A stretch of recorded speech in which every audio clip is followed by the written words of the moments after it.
जोहार साथियों, आज झारखंड के रांची राजधानी में एक ऐतिहासिक रैली का हिस्सा बनने जा रही है। जनजातीय सुरक्षा मंच के लोग हैं। अपने हक और अधिकार के लिए दिल्ली में आगाज होगा और सांस्कृतिक समागम का एक ऐतिहासिक जो पल है उनका ये गवाह होंगे। हम जानने की कोशिश करते हैं कि ये लोग वहां पहुंचेंगे, कैसा लग रहा है और रांची से कितने लोग पहुंच रहे हैं। सामने में हमारे साथ में है सोमावराव जी है, जनजातीय सुरक्षा मंच के मीडिया प्रभारी है। और आज ये बस के साथ में इतना लोग सब जा रहे हैं, कैसा लग रहा है? जा रहे हैं दिल्ली। पहले जोहार है और सभी को मेरी ओर से राम राम है।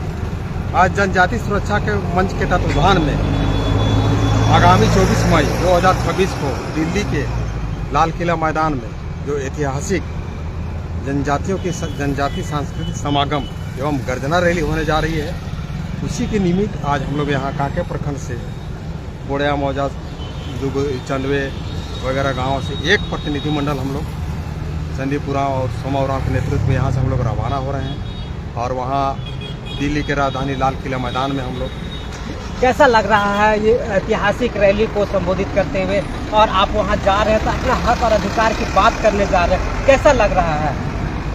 माने खुशी अंदर से इतना हो रही है कि उसका हम वर्णन नहीं कर सकते। आप सोच लीजिए, भगवान बिरसा मुंडा का आधा अधूरा कार्य, बाबा कार्तिक उरांव का आधा अधूरा कार्य को पूरा करने जनजातीय सुरक्षा मंच 2006 से चरणबद्ध तरीके से आंदोलनरत और आंदोलन करते करते पूरे भारत देश में। और लाल किला मैदान, आप थोड़ा सा हम आपको बताना चाहेंगे, लाल किला मैदान में केवल 15 अगस्त और 26 जनवरी को छोड़ के और कोई कार्यक्रम नहीं होता है। लेकिन चूंकि जनजातियों की सांस्कृतिक समागम है और गर्जना रैली है, तो हम आपके चैनल के माध्यम से माननीय प्रधानमंत्री को तहे दिल से धन्यवाद और आभार प्रकट करते हैं कि उन्होंने हम लोगों को लाल किला मैदान में अपना हक अधिकार जनजातीय सांस्कृतिक समागम गर्जना रैली के लिए जो इनिशिएटिव दिए हैं, उसके लिए हम तहे दिल से धन्यवाद और आभार देते हैं। और आपका चैनल के माध्यम से 24 मई को देश के कोने कोने से लगभग 550 जनजातियों के वहाँ पर जनजातीय सांस्कृतिक समागम होगा। और आपका भारत देश ही नहीं, आप देखिए अन्य निकोबार द्वीप समूह से भी आ रहे हैं, नेपाल से भी एक प्रतिनिधिमंडल आ रहा है। और वहाँ पर अपना जो जनजाति है उसका सांस्कृतिक समागम कहने का मतलब है कि अपनी अपनी वेशभूषा, भाषा, बाजा गाजा मांदर के साथ नृत्य करते हुए दिल्ली, मतलब सांस्कृतिक जनजाति का संस्कृति दिखेगा, संस्कृति दिखेगा, झलक और मनोरम दृश्य दिखेगा। और ऐसा ऐतिहासिक हमको लगता है देश आजाद होने के बाद पहली बार हो रही है। इसलिए हो रही है कि 550 जनजाति और लगभग 5 लाख की संख्या लाल किला मैदान में दिल्ली के 5 जगहों से 30,000 की संख्या में शोभा यात्रा करते हुए लाल किला मैदान में प्रवेश करेंगे कतारबद्ध तरीका से। और उस समय का मनोरम जो दृश्य होगा वो ऐतिहासिक होगा। और वहाँ पर जाके एक तरह से लाल किला मैदान में सब समूह के रूप में एक जगह समाहित होंगे, माने एक जगह जुटेंगे कहने का मतलब है। और देश के जितना भी स्वतंत्रता सेनानी है, फ्रीडम फाइटर है, सबका वहाँ कांटा लगा हुआ है, उससे आदमी प्रेरणा लेगा। उसके बाद वहाँ गर्जना होगा। तो गर्जना रैली कहने का मतलब है कि बाबा भगवान बिरसा मुंडा धर्मांतरण के खिलाफ लड़ते लड़ते अपना प्राण की आहुति दे दी, उसका आधा अधूरा कार्य है। आज भी गोरा अंग्रेज तो चले गए, लेकिन उसका पोषल तत्व, पोषल प्राणी, काला अंग्रेज हम ही आपके बीच में मौजूद है, जो लगातार रात दिन धर्मांतरण करने में लगा हुआ है। उसको ब्रेक करना है, यानी कि भगवान बिरसा मुंडा का आधा अधूरा कार्य और बाबा कार्तिक उरांव का कार्य। 1967-70 के दशक में उन्होंने एक बिल लाए थे, और बिल में यही था कि जो अगर जनजाति अपना पूजा पाठ, रीति रिवाज, रूढ़ी प्रथा छोड़कर कहीं अन्यत्र चले गए हैं, ईसाई की ओर चले गए हैं, इस्लाम की ओर चले गए हैं, वैसे लोगों को जनजाति का आरक्षण का लाभ मिलना बंद होना चाहिए। वो बिल पास हो जाता। लेकिन आप लोग दिल्ली जा रहे हैं तो बहुत सारे लोग क्रिटिसाइज कर रहे हैं, बोले जाने दीजिए ना, क्या कर लेगा ये लोग। देखिए, क्रिटिसाइज करने वाला का तो क्रिटिसाइज नहीं करेगा तो क्या करेगा। 75 साल से किसान जनजाति का आरक्षण का लाभ खा रहा है। अब वो आरक्षण उस सबको मिलना बंद हो जाएगा। इसलिए बंद हो जाएगा ना कि देखिए, माननीय सुप्रीम कोर्ट केपी मनु का एक सुप्रीम कोर्ट का आदेश आ गया है, सी सिल्वा रानी माननीय सुप्रीम कोर्ट का एक आदेश आ गया है, आनंद तड़ांग का एक जो अभी लास्ट 2026 मार्च में आया था, 3 को माननीय सुप्रीम कोर्ट का आदेश आ चुका है। और इतना ही नहीं, हम तो आपके चैनल के माध्यम से माननीय प्रधानमंत्री, गृह मंत्री तो वहाँ स्वयं मुख्य अतिथि रहेंगे। मेरा ये कहना है कि जैसे अभी 3 तलाक लोकसभा से पास कर दिए, सदन से पास कर दिए, तुरंत उसको पारित कर दिए। तो माननीय प्रधानमंत्री, माननीय गृह मंत्री, आपके चैनल के माध्यम से हम कहना चाहेंगे कि जिस प्रकार 3 तलाक बिल को आप त्वरित गति से पारित कर दिए, 370 धारा हटवा दिए, 35A सब करा दिए। तो जनजातियों के लिए, जब जनजातियों का हृदय में माननीय प्रधानमंत्री वास करते हैं, तो ये छोटा सा काम नहीं कर सकते हैं। जो भी संशोधन करना है, कानून बनाना है या संशोधन करना है, वो करे। मेरा यही कहना है कि जो जनजाति अपना रीति रिवाज, पूजा पाठ, रूढ़ी प्रथा छोड़कर ईसाई या इस्लाम बन गए, वैसे लोगों को जनजाति के आरक्षण का लाभ मिलना बंद हो, यही मेन मोटू है। और हम आपके चैनल के माध्यम से जो आदमी जल रहे क्या कर लेंगे, तो आज नहीं तो कल, अभी आप झारखंड में भी देखे होंगे, एक मंत्री के ऊपर PIL दर्ज हुआ है।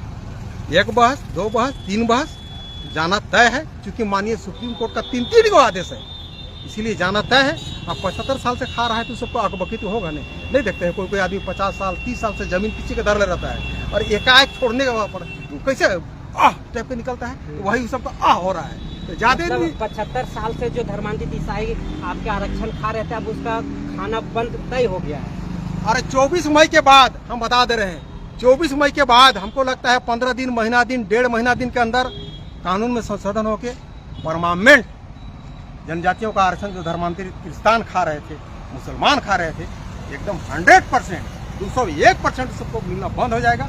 और देखिएगा आने वाला दिन में जो ग्रामीण क्षेत्रों में, सुदूर क्षेत्रों में जो जनजाति रहते हैं, आदिवासी रहते हैं, उस सबका सर्वांगीण विकास होगा। ये विकास को भी कोई रोक नहीं सकता है। और माननीय प्रधानमंत्री का सोच बहुत अच्छा है। वो चाहते हैं कि हमारे जनजाति भाई, आदिवासी भाई बहनों का सर्वांगीण विकास हो, कैसे उसका हम उन्नति करें, कैसे उत्थान करें। और हमको माननीय प्रधानमंत्री और पूरा केंद्रीय टीम पर पूरा भरोसा है।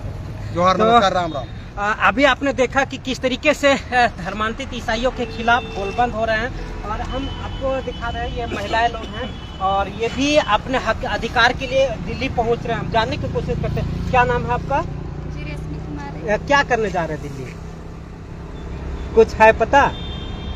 चलिए, ये नहीं जान रही हैं, आप बताइए। अभी प्रधान जी से ले लीजिए।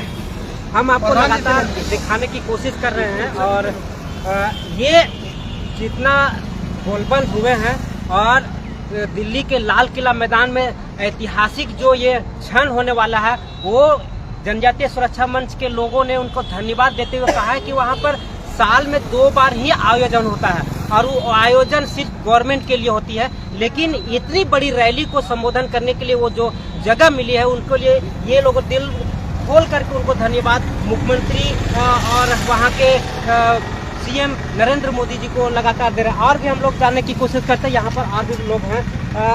सबसे पहले तो जोहार। क्या करने जा रहे हैं दिल्ली? हम लोग दिल्ली स्टिंग का लेके जा रहे हैं, और लाल किला मैदान में हम लोग का इतना बड़ा आगमन हुआ है, भव्य रूप से हम लोग का आगमन है, जिसमें कि हम लोग जनजातीय सुरक्षा मंच का शुक्रगुजार हैं। और इस मंच का माध्यम से, आपका चैनल का माध्यम से मैं कहना चाहूँगा कि हमारे जितने भी जनजातीय सुरक्षा मंच में हम लोग हैं, इस आधार से हम लोग का जो दिल्ली स्टिंग रैली जो चल रही है, भव्य रूप से हम लोग का सफल बने, और हम लोग का हक अधिकार का विवरण अच्छी ढंग से निरंकाल उपाय से हम लोग का विस्तार ढंग से हो जाए, ताकि कि हम लोग का जितने भी आदिवासी भाई बहन हैं, उसका हक को जो दूसरा खा रहा है, वो हम लोग का अपना अधिकार मिले। इसलिए हम लोग अपना दिल्ली जा रहे हैं। तो अपने हक और अधिकार के लिए जब संघर्ष होता है तो कुर्बानियां होती हैं। इन्होंने इतिहास गवाह है कि काफी तरीके से और काफी लोग कुर्बान हुए हैं, और आज हमारे जनजातीय सुरक्षा मंच के संयोजक हैं, वो भी खुश हैं और वो भी दिल्ली के लिए रवाना हो रहे हैं। आप आदिवासियों को एकजुट करने में काफी हद तक कामयाबी हासिल हो चुकी है। अब अपना अधिकार जो दूसरे लोग खा रहे हैं, उसको छीनने की बात है। कितना असर होगा आप जब दिल्ली जाएंगे और अपनी बात को रखेंगे?